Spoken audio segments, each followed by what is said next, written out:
As of like 8 o'clock on Monday, November 20th, Superman Legacy has a Lex Luthor in Nicholas Hoult, and I am thrilled. Now, obviously, I would have liked Leslie Odom Jr., who was my cast for Lex Luthor. Like, I think that holds up. He is a phenomenal actor. He's great at playing characters who feel like that other guy got all the things that they deserve.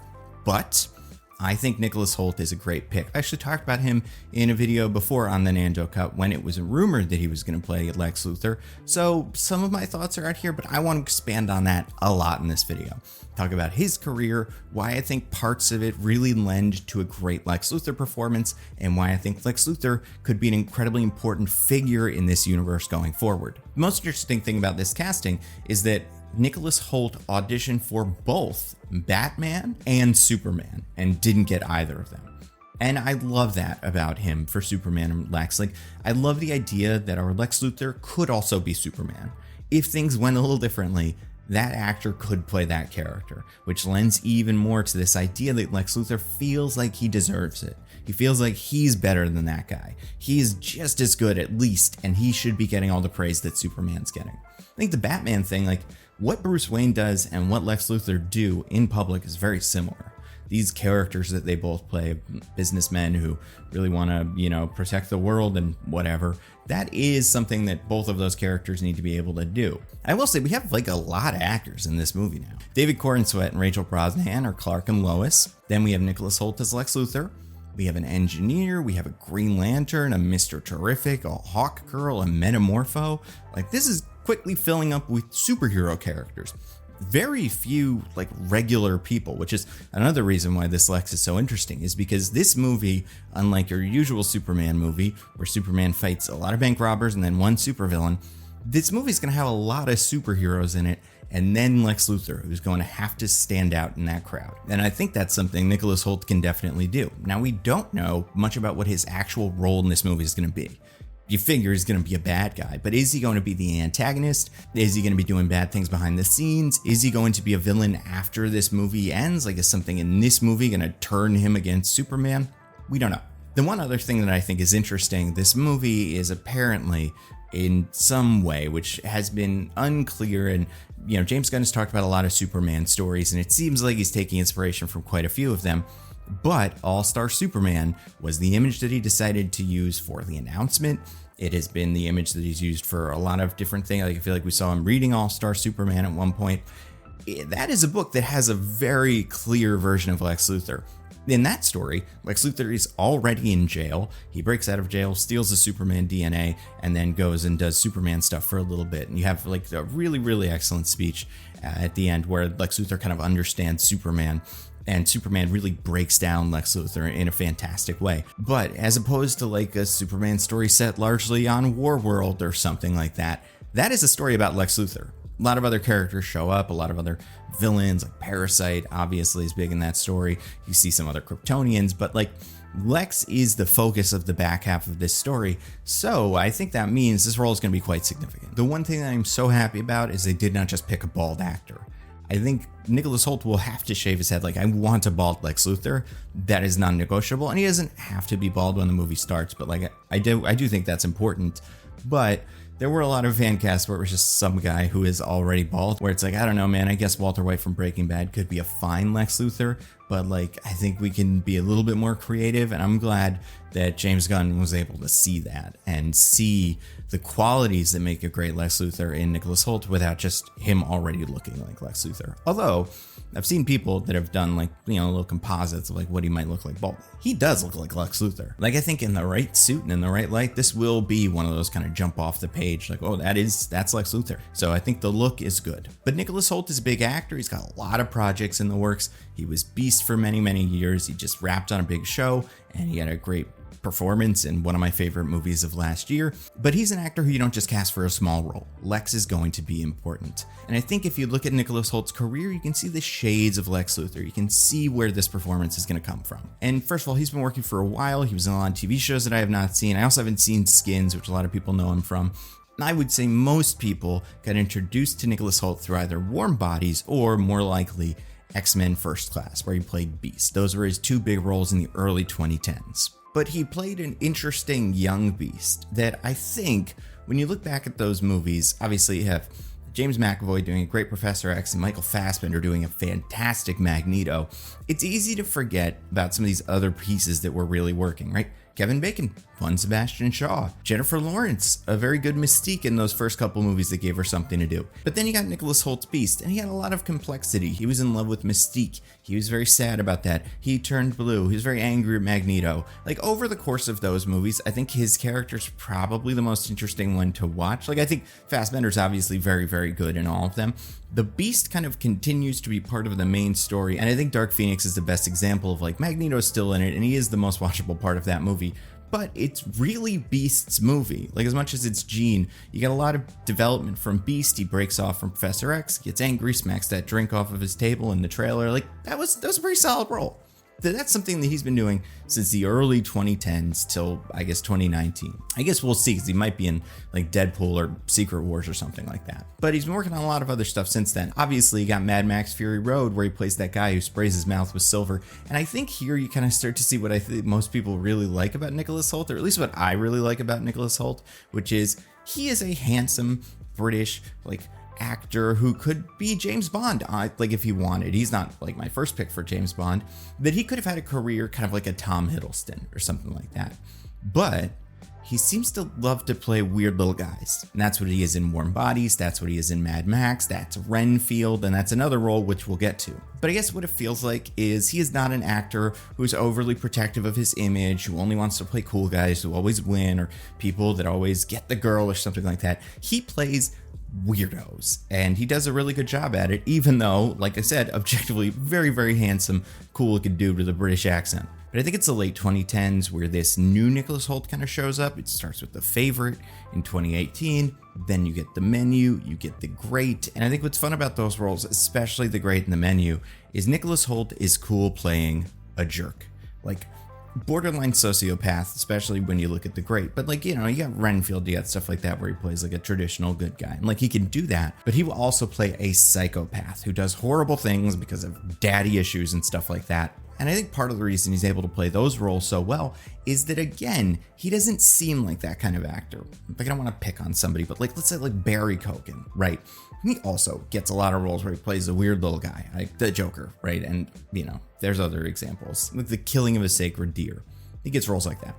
And he's not a handsome man, but like Nicholas Hoult can come into a role like The Great, where he's supposed to look like a king or emperor or whatever, and seem like, you know, this really high level royalty, walk into a room and then do the weirdest thing you've ever seen. So he does play with your expectations in a way that's really effective. The Menu's another one where he seems like this very rich, educated guy, this foodie who's going to this fancy restaurant with this girl that he just met. And over the course of the movie, spoilers for The Menu, a really, really good movie that I think everybody should watch. Over the course of the movie, it is revealed that he is not good. Like, it is not working. And he eventually kind of reveals what his deal is. And I think you can see it pretty early in the movie, even when he's talking to Anya Taylor-Joy's character and he's kind of being a jerk. But especially in that scene where he talks about the Paco jet, where he's bragging about how he has one, and he's only bringing her up here to show her that he knows what it is because he wants the approval of Anya Taylor-Joy's character. He wants the approval of the people working at the restaurant, especially the chef. That is what I think really defines a Nicholas Hoult character these days. And again, Menu and Great, the two most recent performances that aren't Renfield that really stick out to me, they are inadequate. Like, they fully believe they are not good enough. And again, I'm not going to fully spoil The Great either, because I think that is a very good show. And you'll say, well, it's history, you can't spoil it.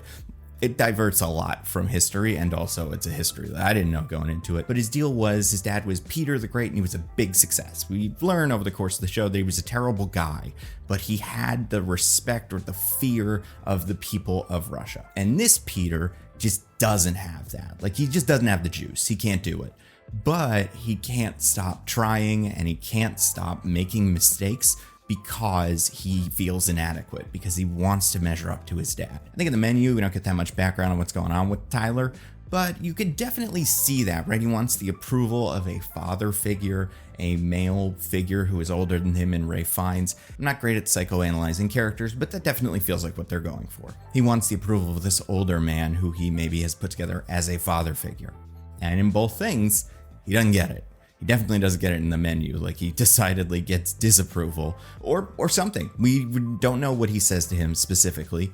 And then in the Great, the dad is dead before the actual show starts. So, but you don't see those interactions where his dad made him feel bad, made him feel like a failure. But you know they happened. The other thing I think is great about these characters is in the menu, he's much more subtle about this, and you get a lot more of it in the Great, but he's sadistic, right? He takes pleasure in ruining people's lives, in inflicting torture, in making people miserable, especially people who he believes deserve it because they have wronged him, be it something simple like some sort of political rival or someone who his wife just likes more than him. He's very excited about doing bad things to them. And I think that's where you can see the Lex in this character. Because a lot of the Great is Nicholas Hoult acting like a buffoon. Like I said, he's really a weirdo. He does weird things. He loves to hunt. He dresses very extravagantly, says huzzah all the time. And Catherine, his wife, does kind of get that sense for him pretty quickly. Like, he's not good. He doesn't have it together. But every so often, something shines through of like, he's not stupid. He can be devastating when he wants to. He can pull together some scheme that ruins someone's life and then go stand in a room with them and explain the scheme to them with a big smile on his face because he knows they can't do anything about it. Like, those are the moments that I think are so interesting in The Great and what make his performance, not just he's a weirdo and not just he's a bad guy. He's able to switch very effectively between those two sides of the character. And over the course of the show, like, you do learn what happened to him as a kid and how he was raised, and you do kind of feel a little bad for him. Like, you don't fully feel bad for him. This character is kind of relatable. In the grand scheme of things, they aren't enough to redeem this character, but you do get it, and you do kind of feel for him every so often. Then you get the menu. He's not the main character of this movie, and he's not the antagonist of this movie, right? That's Anya Taylor-Joy and Ralph Fiennes. But he does kind of throw this plot into motion, and you do get a sense over the course of this movie that he is so detached from reality that he is willing to just let Anya Taylor-Joy get killed because he didn't want to show up to this thing alone, I guess. But I would say those are the two hallmarks of a great Lex Luthor. He feels inadequate, and he is a psychopath. He will do terrible things because he knows he's not as good as Superman. And that's not to say he's not awesome. Like, Lex Luthor's traditionally in very good shape. He is the smartest man on the planet, kind of. That changes a lot in comics, but he's always one of the smartest men on the planet. He's got lots of money. People like him, but he is never truly happy. He can't be because Superman is always better than him. And he believes it's this great injustice because Superman didn't have to work for it, and he did, even though sometimes, although this, changes with the origin, he inherited a lot of money from his dad, and also, like, he's already, a tall, handsome, white guy. Like, he's got a lot of advantages, but like, Lex would never admit that he was privileged in that way. I mean, maybe he would. Again, this character's been around for nearly 100 years, probably. I would imagine he was very early in Superman comics, and Superman has been around since, I want to say, the mid-30s. So this character has had a humongous history, lots of development. He's been rewritten, rebooted, so they've played it all kinds of ways. You've had different versions of him from the multiverse who are good. You can do a lot with Lex Luthor, and that's one of the other things I think is so interesting about this Lex. We are getting a Lex who is young, and not young compared to, like, children, but young compared to, like, Kevin Spacey and other Lex, Gene Hackman when he played Lex, which leads me to believe this is going to be a character that sticks around. Like, and I would even imagine, based on everything we've heard about Superman Legacy, even though parts of it seem to not be true, I have a feeling he's not going to be the antagonist of this movie. He is just going to be another figure, probably manipulating people or something, or, seething in the background because he sees Superman succeed and making plans that will be acted on in future movies. But what's great about Lex, and like Doctor Doom is kind of this, Loki was kind of this, although Loki had different motivations, although still daddy issues and inadequacy and stuff like that. But the idea of this character is, while he is always driven by feeling like he's not good enough, he is good enough to do a lot of things. And because of the way that the universe works, and because, like, Bizarro shows up, or Brainiac shows up, or Darkseid shows up and messes up everything, there's going to be a lot of times where Lex's allegiance will change. Lex will decide to work with the good guys. Lex will form a team with the bad guys. I have a feeling when we meet Lex, he's still going to be the head of LexCorp. He might be running for, like, mayor or president or something like that. And he will be a public figure that, outside of a couple of characters like Lois and Superman, I'm guessing he's going to be relatively popular. Like, people like him the same way that people like, I wouldn't say Jeff Bezos is particularly liked. I don't think we have any billionaires we like anymore. The same way that people like that were liked, 10, 15 years ago, or at least like there was this idea that like, well, that guy is pretty smart. Wow, that Elon Musk, he really is a genius who's going to save the world. Like, that's how people see Lex Luthor in universe. And eventually Superman will disgrace Lex. He will reveal some big evil plot that Lex did. And then Lex will probably turn full villain, like make a Legion of Doom. And then there's room for that to kind of rise up. And then, kind of like the Justice League Unlimited show does at the end of that series,